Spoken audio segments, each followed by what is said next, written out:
How is everyone doing today? Good. I had hoped it would be a little sunnier today and brighter. However, it's still an absolutely gorgeous day because that is what gives us these beautiful arrangements such as this. We need the rain to have things grow and live, so we're very glad to have the rain right now. Anyway, welcome to UUCP. My name is Denise, and my pronouns are she and her, and we are so glad you are here today. Whether it's your first time, your 10th time, your 1000th time, you are always so welcome in this building, and we are glad that you decided on this special day to come spend it with us. It means a lot to us, so thank you for being here. I have a couple of announcements, and before I announce those, I would like to ask that everyone double check and ensure all your electronic devices are in silent mode.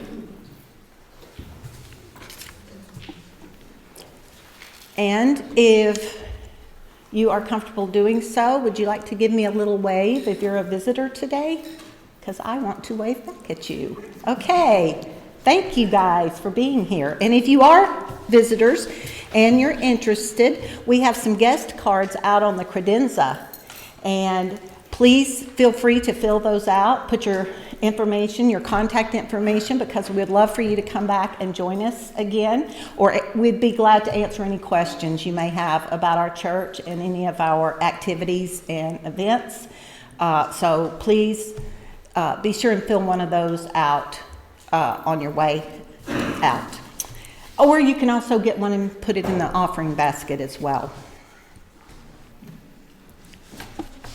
Okay, the first announcement is that next Sunday, April 16th, is Sunday Sweets. For those of you who have never been here, you are in for a treat. Our members, who are the most amazing bakers east of the Mississippi, make the most incredible, luscious desserts you have ever put into your mouth. And they are sold at a very, very reasonable price. And it's a little way to help us raise some money for our church and for keeping our building utilities and everything going, and all the other activities and community events that we sponsor and are a part of. And then we have a second announcement, and that will be from Desmond.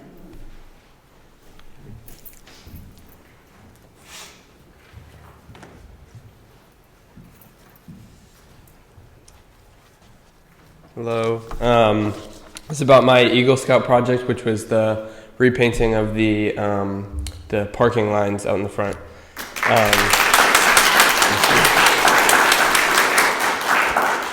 Thank you to everyone who could come, Michael, and then Tabitha, who was probably helping with the kids, and then my family. And thanks to everyone who was going to volunteer for Saturday, but because of it raining so much, we ended up having to cancel that one. But luckily, we had enough people on the first day that we pretty much got everything that we were going to do finished. The only things that we're still going to probably need to do is the back parking lot and just kind of fixing up a little bit of the front parking lot, like filling in just gaps that are kind of not painted well. But that's not something that we're going to need any more volunteers with. I think me and my dad are just going to do it someday, just kind of finish it up. Should be before next week, so next church it should look a lot better. It still looks great, but yeah, so thanks for helping with anything, and any extra money that we didn't use to buy for the paint and the supplies will be donated back to the church. Thanks for the generosity. That's it. Thank you.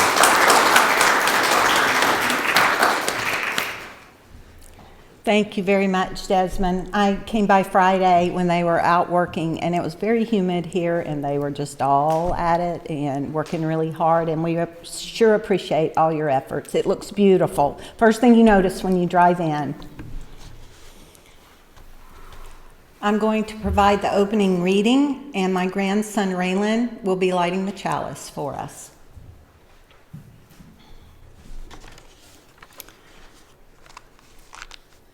This is a prayer of the people praying the Great Spirit prayer from the Lakota tribe, one of the original Native American tribes.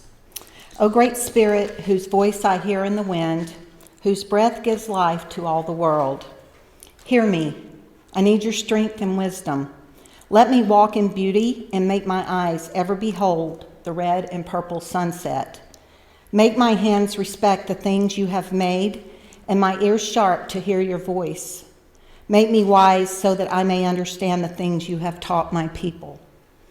Help me to remain calm and strong in the face of all that comes towards me. Let me learn the lessons you have hidden in every leaf and rock. Help me seek pure thoughts and act with the intention of helping others. Help me find compassion without empathy overwhelming me. I seek strength, not to be greater than my brother, but to fight my greatest enemy, myself. Make me always to come to you with clean hands and straight eyes, so when life fades as the fading sunset, my spirit may come to you without shame. At this time, if you are willing and able, would you please stand and recite our covenant? That is on the slide. Love is the spirit of this church, and service its law. This is our covenant, to dwell together in peace, to seek the truth in love, and to help one another. Please stay standing, and now the choir will be leading us in a song, page 61, Lo, the Earth Awakes Again.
Thank you. You may be seated. Thank you, Laura and choir. That was beautiful.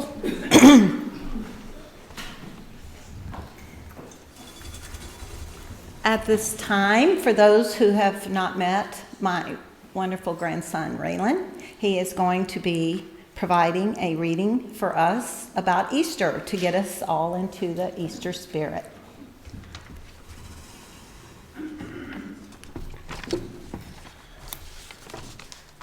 Easter is a magical celebration of how new things can come from places you don't expect. The things people see as a part of Easter celebration help us remember that we can always start over, no matter how hard things might seem, and that spreading happiness makes the world a more cheerful place. Easter is extraordinary because the Easter bunny lays eggs, something real bunnies can't do. He shows us how fun it can be to use our imagination. He also helps spread cheer and lets us believe impossible things can happen. Eggs keep babies safe until they are ready to be born. By decorating eggs and sharing them with friends or family, we are spreading the happiness people feel when a baby is born. Candy is a special treat that makes people feel happy. We give candy to people we love so they can feel joy.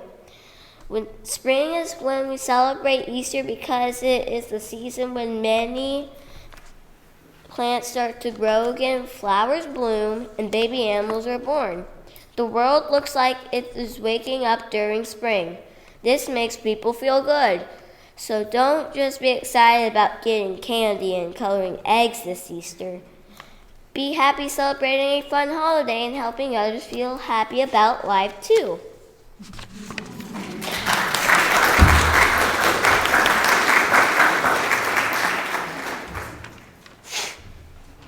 Thank you, Raylan.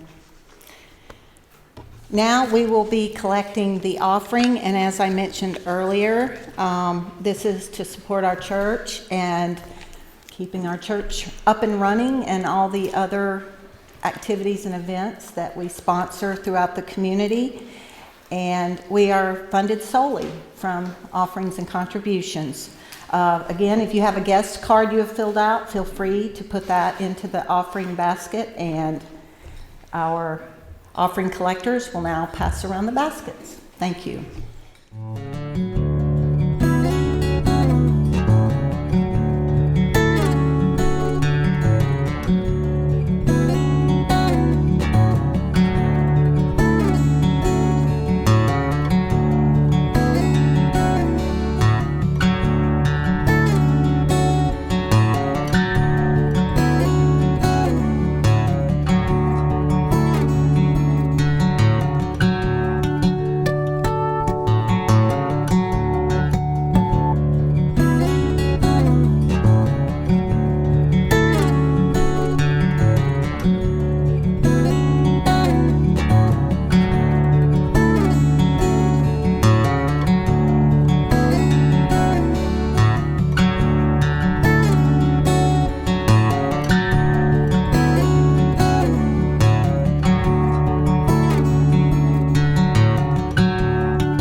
When we were asked to do the service today, the Children's Religious Education Program, and Bradley and me, and I decided to focus in on springtime traditions around the world.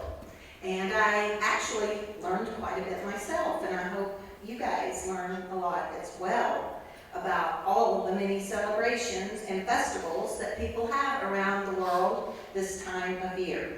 And so I'm going to start my presentation, and this is how we're going to start it. The snow is melting. Flowers are blooming. And the days are getting warmer and longer. It must be spring!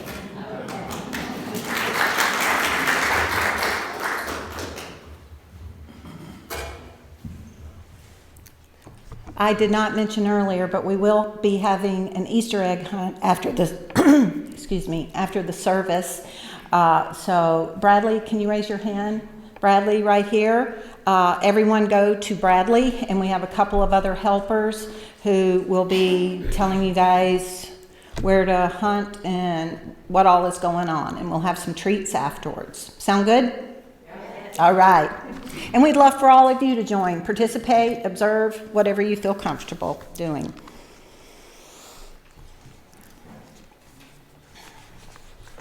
Spring invites celebrations all around the world. From religious rebirth to historical holidays, people everywhere honor the traditions and events that mean the most to them in spring. Let's explore some of the most notable springtime traditions and festivals from around the world. The first is Easter. The springtime celebration of Easter is a Christian tradition marking the day Jesus Christ is said to have come back to life. The day is a celebration of Christianity, but it's also a celebration of new beginnings and the changing seasons. On Easter Sunday, people attend church services where they sing and pray. It's a day for some fun family activities too, like decorating hard-boiled eggs and searching for the hidden treats around the house or yard. The White House even gets in on the action with an egg rolling competition. Some kids also receive baskets filled with goodies, and many families have big feasts.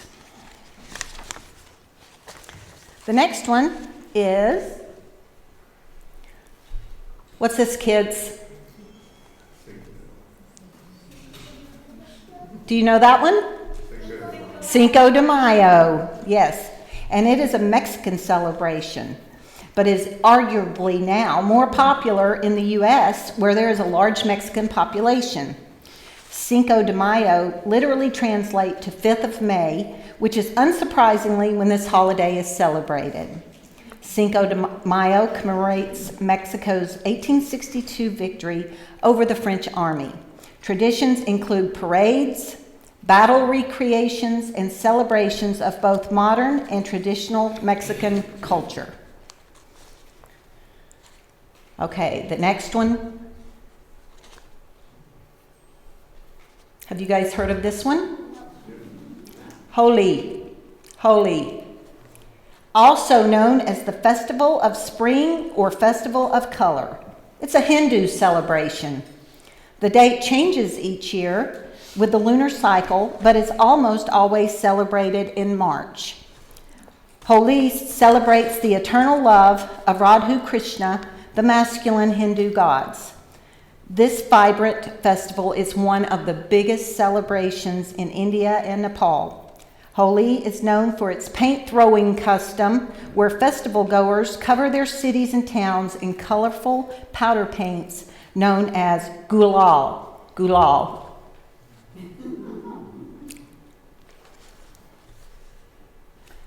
Next is, what's the next one? Passover. Have you guys heard of Passover? Yes.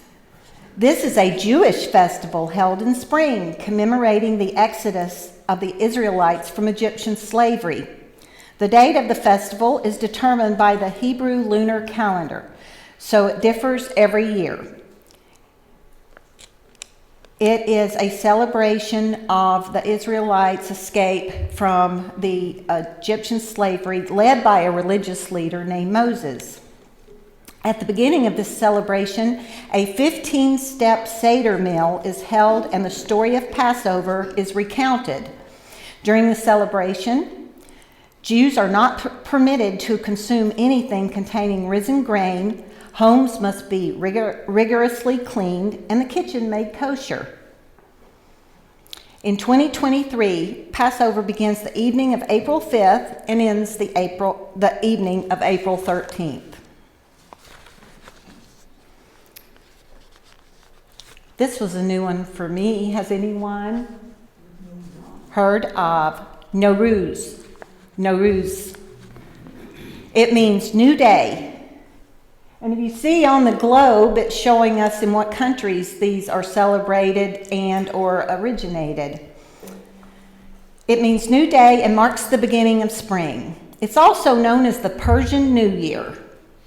It's celebrated by millions of people in Iran, which was formerly called Persia, and other countries, especially throughout the Middle East and Central Asia. The holiday falls on March 21st in 2023. Families celebrate Nowruz by cleaning their homes and having a big feast. A table is usually arranged with 7 items that start with the letter S in the Persian language. Each item symbolizes a principle, such as love or rebirth.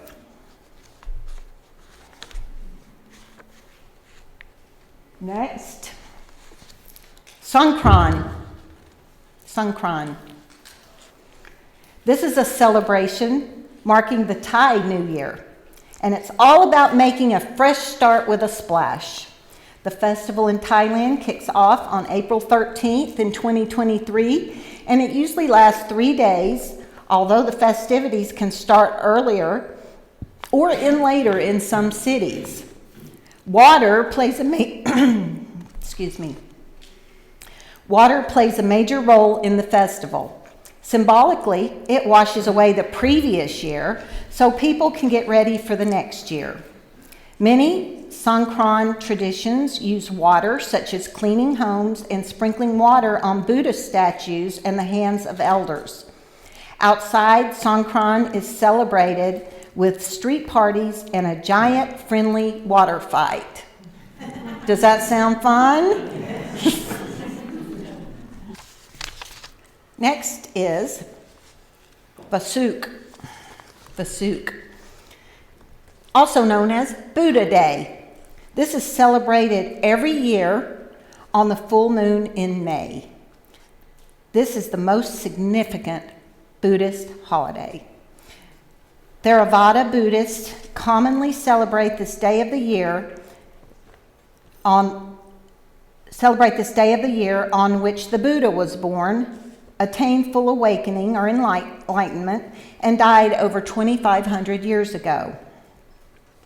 Activities vary across Buddhist groups, but often include lay people visiting a temple or monastery where they offer food to the monastics and to the poor. They meditate, listen to the chanting of scriptures, and honor the Buddha with gifts of flowers and incense and food presented before images of the Buddha. Some of our members have recently gone to the place this one begins, the origin of it, and my grandson has some Japanese DNA in his body, so this was kind of cool for me learning about the Japanese celebration.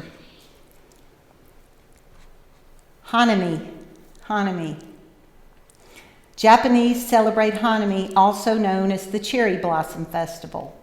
The cherry blossom, or the sakura, is the national flower of Japan in the spring.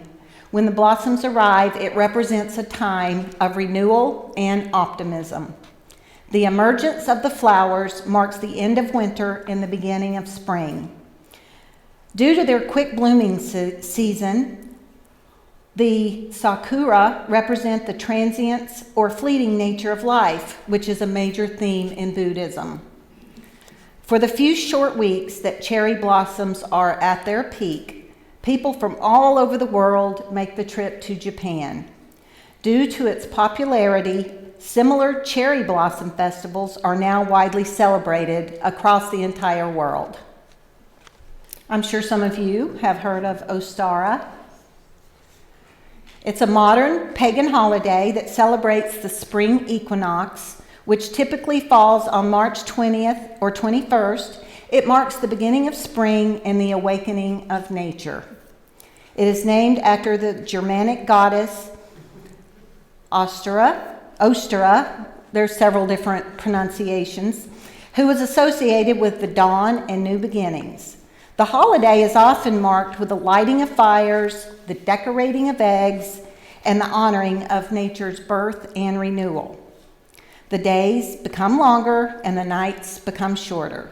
This is a time of rebirth and renewal when the natural world awakens from its winter slumber. It is a time when we can celebrate the return of the light, the growth of new life, and the renewal of hope. It is also a time when we can connect with the natural world, celebrate the changing seasons, and embrace the ongoing cycles of life. Today is one of my favorite times in this church. I have only participated in one flower communion, and it moved me, it touched me so deeply, especially watching the kids participate in it. Are any of you familiar with the origins of why we do the flower communion?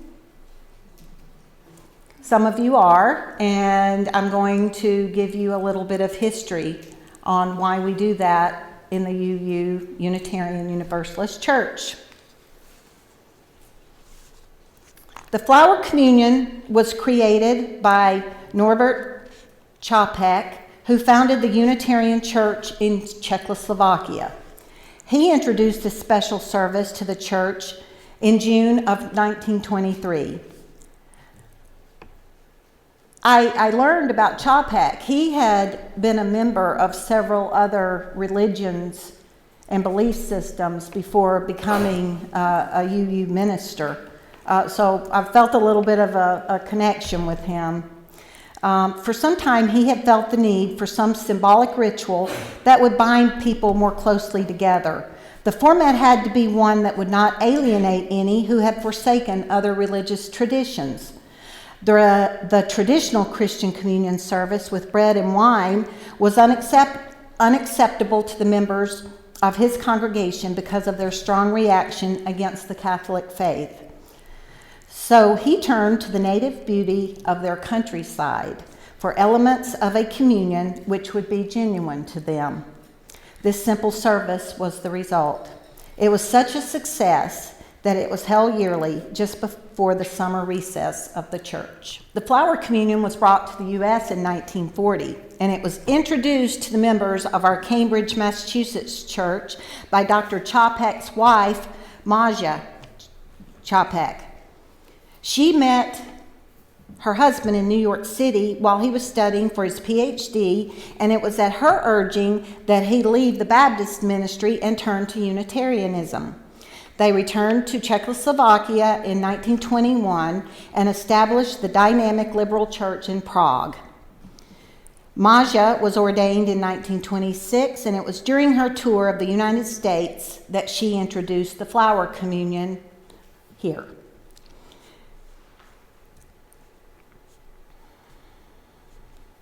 Unfortunately, she was unable to return to Prague due to the outbreak of World War II. And it was not until after the war was over that Norbert Čapek's death in a Nazi concentration camp was revealed. From this beginning, the service has spread to so many of our Unitarian Universalist congregation and has been adapted along the way. People were asked to bring a flower of their choice, either from their garden, from a field, or from the roadside, or from your local grocery. When they arrived at church, there was a large vase waiting, and normally young members stood on each side as the persons placed their flower into the vase. This gesture signified that it was their own free will that they joined with the others. The vase that contained all the flowers was a symbol of the United Church Fellowship.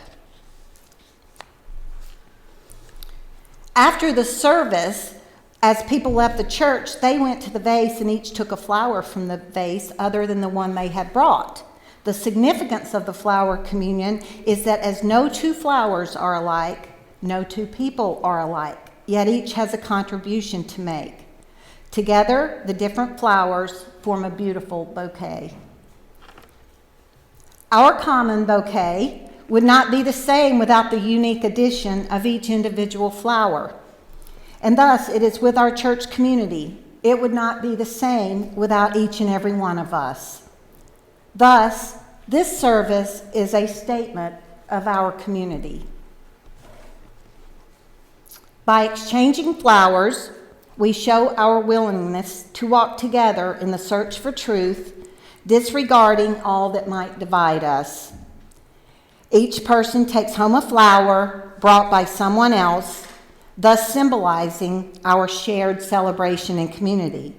This communion of sharing is essential to a free people of a free religion.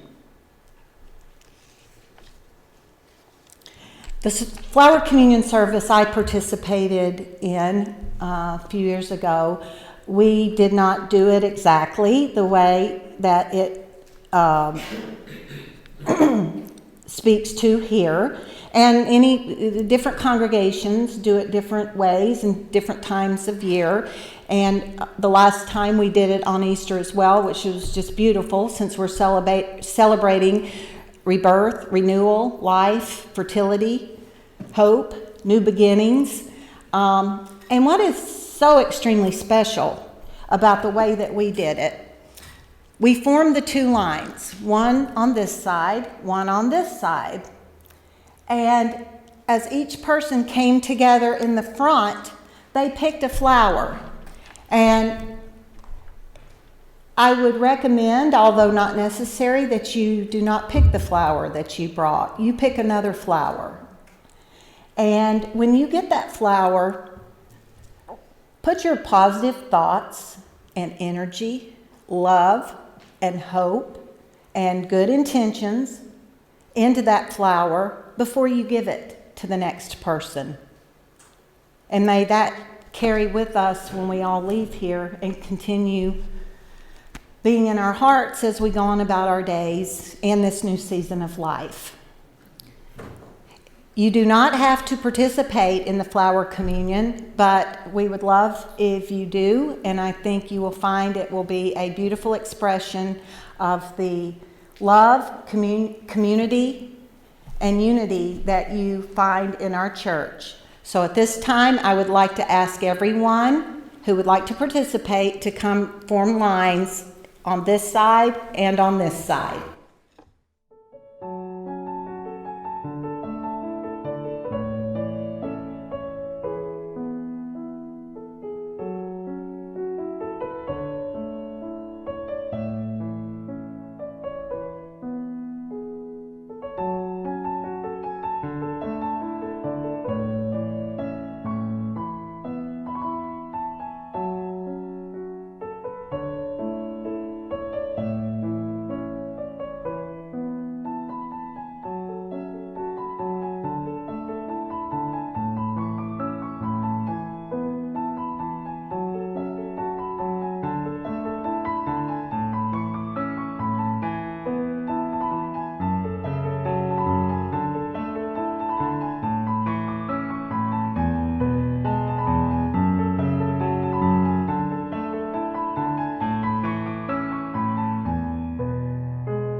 Now we will have our closing hymn.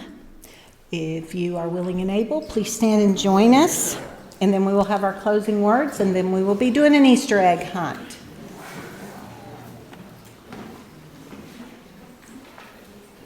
Page 311, Let This Be a Dance. Perfect song.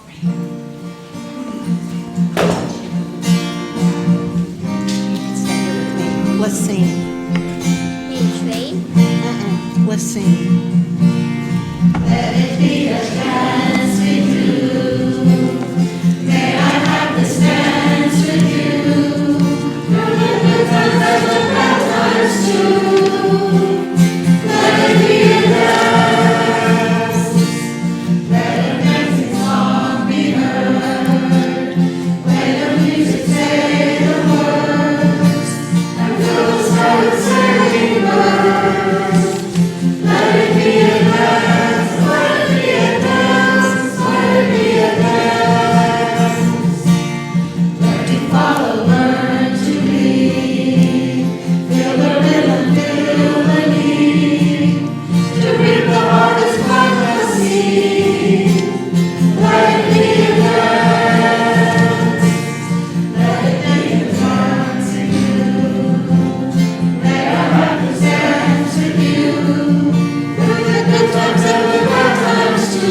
Spring equinox blessing. From its winter sleep, the earth is awoken, the cycle of nature true and unbroken. The promise of spring, of life, a new start, to fill you with faith in mind, body, and heart. The perfect wheel of nature keeps spinning, with proof that an ending is just the beginning. Rejoice in this season. May it fill you with peace, and may the blessings of nature for you never cease. May life be a dance. May you find peace in your heart, and may your soul be filled with the energy of rebirth, renewal, hope, and new beginnings. May it be so. Amen.